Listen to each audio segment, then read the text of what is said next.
Because that's the big challenge. Recognition is a very simple concept, common sense, if you will. What could be simpler than treat people right, thank them when they do a good job? Yet what I noticed early in my career is that, as simple as that is, as common sense as that is, it doesn't happen very much. And it's just gotten worse over the years. Today, 85% of employees feel overworked and underappreciated. So as we've gone to spending more time on a computer screen and less time with our boss, who used to be in the office next to us, and now they're in a different building or a different time zone, the span of control has increased over the years. Organizations have flattened with fewer levels, and it has had a huge impact on the connection among employees. And you know, it was in the early 80s that John Nesbitt said that the more high-tech we become, the more high-touch we need to assimilate that technology. And I think that's, if anything, it's gotten worse. So today, whereas most employees expect recognition, and that's a key differential than just from, say, 10, 15 years ago, where employees used to say, hey, it'd be nice if I was recognized. Today, they expect to be recognized. And if you have any millennials, you'll know very, very much that they expect to be recognized on a daily basis. And the whole idea of, you know, starting a job and 12 months from now, we're going to take out your description of your job and see how you're doing, it doesn't even comprehend. I'm not going to get feedback for 12 months? What? They expect to have feedback on an ongoing basis, recognition about what they're doing well and what needs to be improved, and they can't see operating without that. Because they grew up where if they ever had a question in a homework assignment or in working with a group or even in a discussion with a friend, they turn to Dr. Google for an instant answer on everything. And so they expect that certainly to be where they're working, that they have that instant communication and instant feedback and the ability to correct. So it's not, they don't want recognition because they're the trophy generation, which they are. They don't want it because they're weak and shallow and superficial and they have to be puffed up. They want it because they're practical and smart and resourceful to know that in fast-moving, dynamic times in which we all currently operate, you've got to have a steady stream of feedback to be able to be on point. So if you've got anyone in your organization that, and I maybe heard some people here talk about that you know, kind of a little bit old line, and I paid my dues, they can pay their dues. You got to help the organization get over that and say, I can see where that might have been the case in the past, but let me tell you what our current employees entering the organization are looking for, what they want. Let me tell you what the exit surveys say. Let me tell you what the stay interviews say. We've got to change the dynamic and get over, they're not going to pay their dues. We've got to meet them now at what we expect if we hope to hold on to them. Average tenure of a millennial is 1.8 years. By 2025, they'll make up 3 out of every 4 employees in your organization. Already, they're the largest majority. So it's important on that, but it's important for everyone. Everyone needs recognition. In my research, it's almost universal. 99+% of employees expect to be recognized when they do a good job. So if you've got a program that you've had from the 1940s where you're doing the same old things you've always done and years of service, employee of the month, birthday parties, summer picnics, anniversary awards, holiday parties, you gotta more than ever look at it and retool it and bring it into today's age and the use of technology and cell phones and whatnot. It's all that those tools are there for you to harness. Now, although it's universal the expectation, and some 80% of managers feel they're pretty good at this topic, in my experience, there's a big gap between their perception of them being good at it and employees actually getting it. Less than 12% of employees said they feel recognized in a way that's meaningful to them today. And 3 times as many, 34%, say that the ways that they're recognized in their organization are not meaningful. The things of going through the motion. It's hard to be excited about being the 2017th employee of the month. You know, it's got to speak to them and their needs and their expectations. I find that your willingness to do this, to take this seriously, and to have it be part of your organizational environment is the primary driver of culture of engagement. In fact, research indicates that if you become a culture of recognition, your employees will be 5 times more likely to feel valued than if you're not doing that. They'll be 6 times more likely to recommend your organization as a place to work or a place to do business. They'll be 7 times more likely to stay with your organization, and they'll be 11 times more likely to be committed to your organization's vision and the goals of your operation. Powerful, powerful results coming from this very, very simple activity, common sense activity of recognition. So what does that look like? And again, if you didn't get a copy of my book, please get one. It's at the reception. Again, 20 plus years ago, I said, I want to create a resource that just gathers the real life examples, best practices, and puts it into one place where you can open it anywhere and say, this is real. These are what people are doing now in organizations of all types and all sizes. This is as real as it gets. And leading with the power of a proven example that any of which you can use. Not every example will work in the book, but the ones that don't, flip the page and you'll find something else you can try. And have at least a discussion point where you can be in the game to find out what speaks to your employees today. And when it comes down to in this book, I've got 28 different categories from no cost and low cost and to team-based things onto organizational type systems. So the whole spectrum, and ironically, delightfully, most of the things that are the most powerful have the least amount of cost. A personal thank you from one's manager, someone I hold in high esteem. For example, being asked for one's opinion, being involved in a decision, especially one that affects the employee and their work. If they have an idea or suggestion, giving them the ability to pursue that, and autonomy. Those are the types of things. And if they make a mistake, how you handle mistakes can be a strategic imperative, because it's easy to catch someone doing something wrong and embarrass them in front of their peers. But if you do that, what will happen is that you will lose part of them.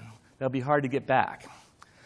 Bill Gates, former chairman of Microsoft, said, you can tell a lot about the long-term viability of any organization simply by looking at how they handle mistakes. So yes, you can prove you're the smartest person in the room by calling someone out and telling them they did something wrong, or you can take a breath and be a step higher as a leader to say, hey, I'm not sure I would have done it the same way, but what did you learn from that?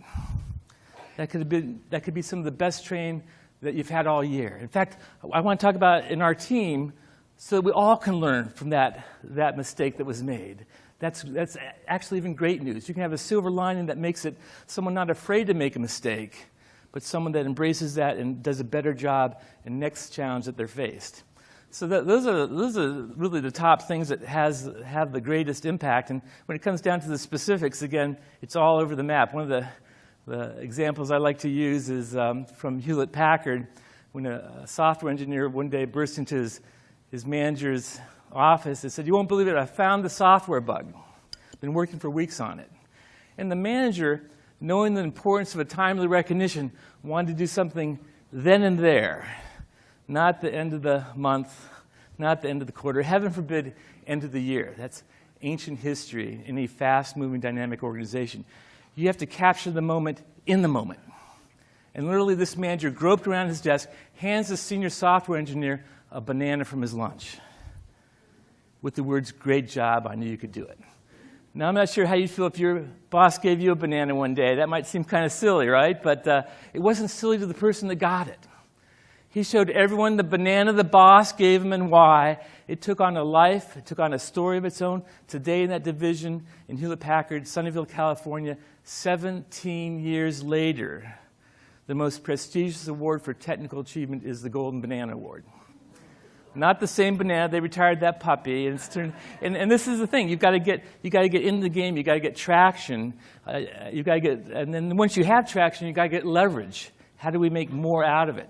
And for them, for example, they created a little lapel pin of a banana that if you received that award, you got the lapel pin that you put on your name tag, and it turned into this elite performers club that happened to drive the focus and attention of their most highly paid technical staff.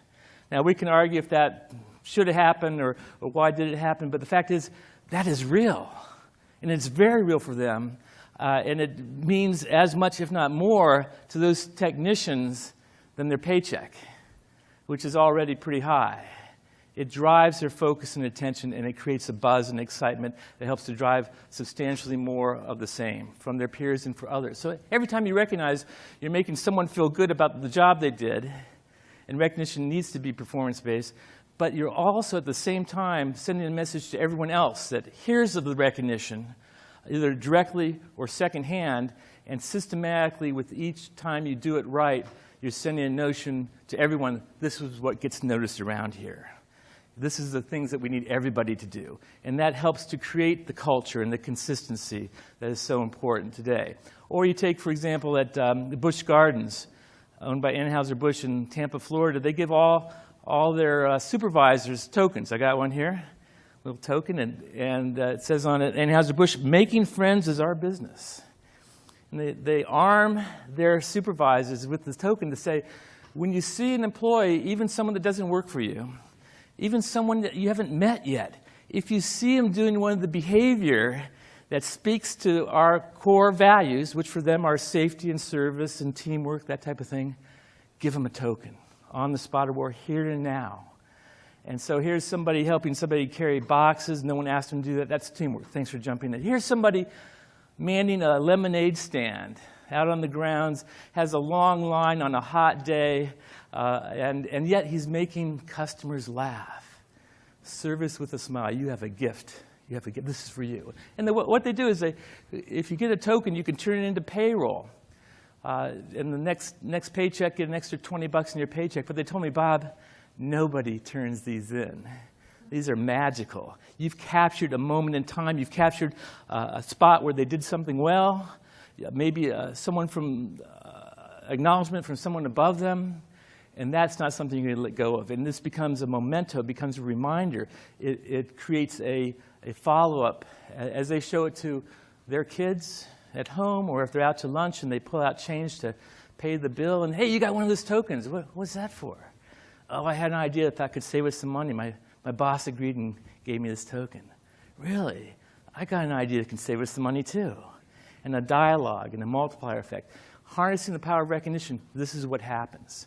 So it's one of the challenges of it is it seems like it's here and gone, but if you do it right, it creates a rhythm, it creates a culture where there's an expectation on everyone's part of this is the type of thing that we do where we work. This is the type of thing we do. So if you have good news, just starting, and the locus of control is every individual manager. You have good news and you hear about it, act on it. The thought crosses your mind that one of your employees did a great job, act on it. I'm imploring you, act on it. Send them an email. Pick up the phone, call them. Maybe if they're in the same building, maybe get up from your desk and break set and go find them. And maybe when you do, you're going to find that they're in the meeting too. And maybe, just maybe, you're going to interrupt them. And you can say, Tony, I know you're in the middle of something right now, but something's come up. Oh, something's come up. That doesn't feel good, does it? Well, this time it does. What came up is we just wrapped up our quarterly numbers for last quarter, and you and your team completely blew past the goals. There's no way that could have happened without the dedication and focus you brought to the leadership of your team. We're going to talk about this more later, but in fact, I got some ideas for celebration I want to discuss with you. But I had to come and catch you and tell you how excited I am for your success, how proud I am that you're on my team. And you leave, you shut the door. How long did that take? You're packing a lot of punch in just a couple sentences in a few seconds. And like I said, you interrupted someone. They're actually meeting with someone from outside the organization. And you leave and they say, that person goes, who was that? Oh, that was my boss. Really? You guys always doing stuff like that around here? Yeah, we are. Really? Do you have any openings? Because that's the manager everybody wants to work for. This is the manager that's not too busy, not too removed, not so important that they can't stop and connect with people on the things that we said were so important on our goals in the beginning of the year or the beginning of the month. That's the essence of management, the essence of leadership, the essence of recognition. And that more than anything will drive engagement. So Zachary asked me, he said, well, Bob, if Bob will put in the program that will help lead a 5-minute activity. I know we're running a tad late, Zachary, so I want to cut that to a 2-minute activity, if that's okay, on demonstrating the power of this. And of course, I need your help to do this, because it wouldn't be an activity if we weren't all doing it. And if everyone could stand up, I want to show you the power in 2 minutes here of this here and now, connecting with people that work for you. And we're going to use this group, and actually we're going to divide the 2 minutes into 2 parts, 60 seconds each. In the first 60 seconds, I'd like everyone here to see how many people you can meet in this room. But I'd like you to meet them a certain way. I'd like you to pretend that you're in a bad mood. Go.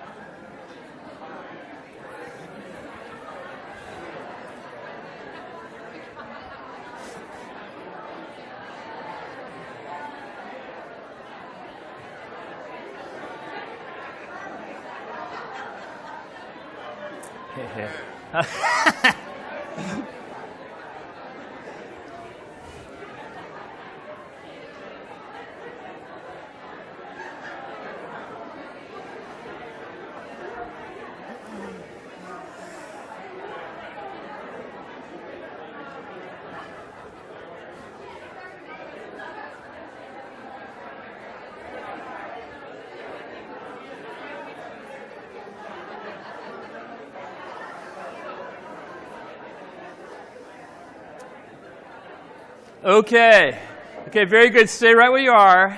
Now I'd like you to keep meeting people. It's okay if you meet some of the same people again for the next 60 seconds, but this time make just one change in your demeanor. Like you now pretend each person you meet is a long-lost friend you haven't seen for 20 years. Go.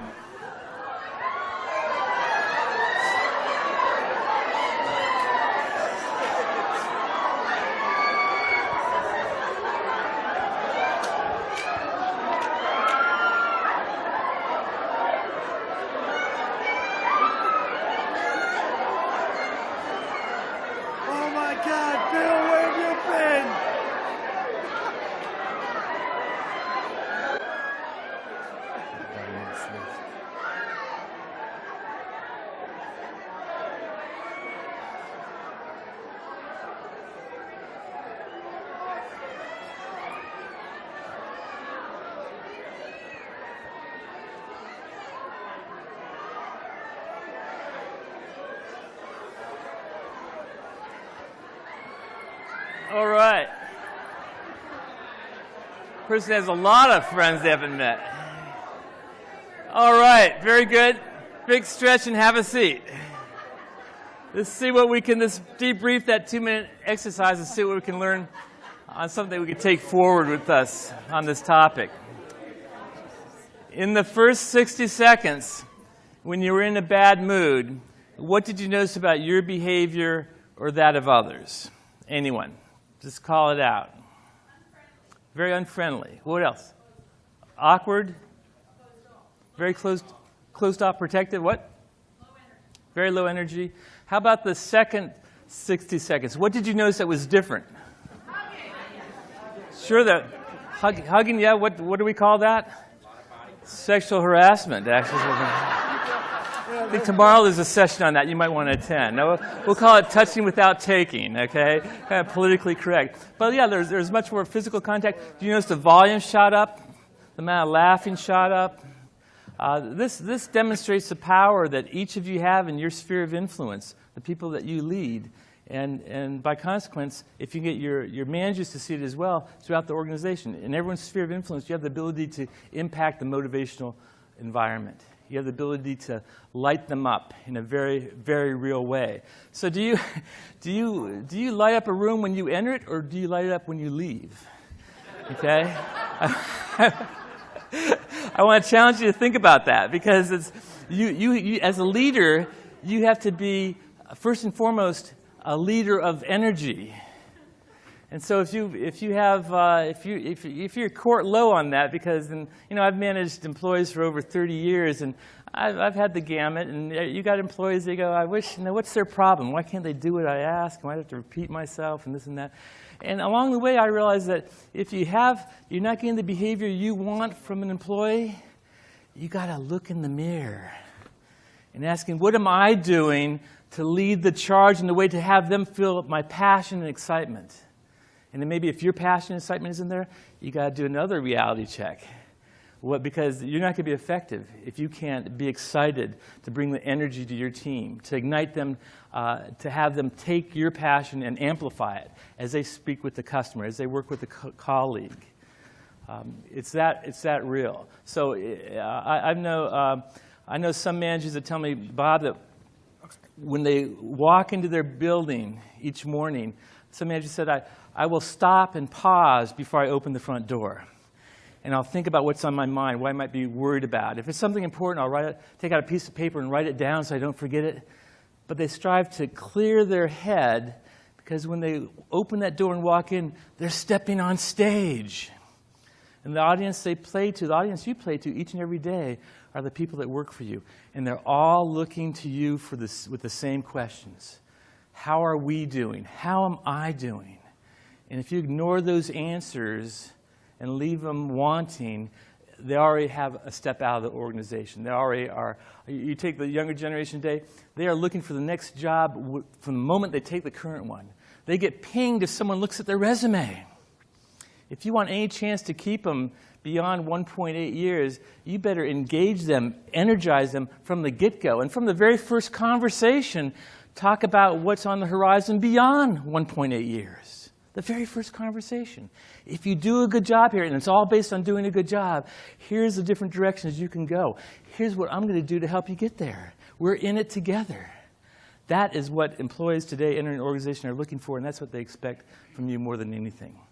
And my hope is that you rise to that challenge and you take this simple philosophy and make it real for you and your practices, and hopefully real for your managers and organizations. And you implement the strategies, whether it's a technology platform to make this real, something that you can track the amount of it's going on, you can measure, you can have feedback reports to see if you're actually getting better on the culture, as opposed to doing some random things and then how did that work? I don't know, people seem to like it. If you want to manage this topic, you have to have a method to manage it. If you can't manage it, if you can't measure it, you can't manage it. I think that goes back to Peter Drucker pointing that insight out. If you can't measure it, you can't manage it. So that's very real. If you're doing recognition on a hit and miss and people are doing 100 different things and you can't even connect them for the budget, let alone for effectiveness and progress towards a culture of recognition, you've got to retool there and say, what will it take for us to take the next step? What will it take for us to get us a consistent focus on this topic? Can we set up a recognition team where, on a monthly basis, members from all parts of the organization at all levels, including the executive sponsor, are committed to talking about prioritizing and moving forward on the things that will keep us recognizing people for the things they've done? What are we doing in terms of our communications? We've heard talk about a lot in this conference about the importance of that. What are you doing on an ongoing basis to communicate about recognition? So you can do one-on-one stuff, but you can also have every time a policy, every time you have a meeting. When I worked at Bank of America, they did this. I thought it was wonderful. They legislated every time they had a meeting, whether it was 3 people or 300, it would start with some type of recognition to bring it always forefront of their conversation. They spot out success of the organization, of the department, of people individually, someone that finished a degree, whatever it might be. They use that as a practice to get it out there. Or at the end of the meeting, I told someone at the table this morning that when I worked with Xerox, the general manager told me, he said, whenever I get my 30 managers together, we always save 10 minutes at the end of every meeting to go around the room and ask every manager to share one thing they've done to recognize someone on their staff since we last have been together. He said, you can just feel the energy rise every time we do that. And something else he noticed, he said, my managers take notes on each other's ideas. They, in the process, are becoming, as you can become, a self-learning organization on this topic, where you get stronger and stronger every day. So you got a starting point, in this book 1,500 real-life examples from all industries, and that could serve as a discussion starting point as well. And I know managers that pass this around to their team and ask them to initial ideas they like, and they turn this into a personalized motivation handbook. And from that, you have the conversations, and you find out what is it that will do it for your employees today and for your immediate staff, and then make those things happen based on their performance, and you're going to be well along the way.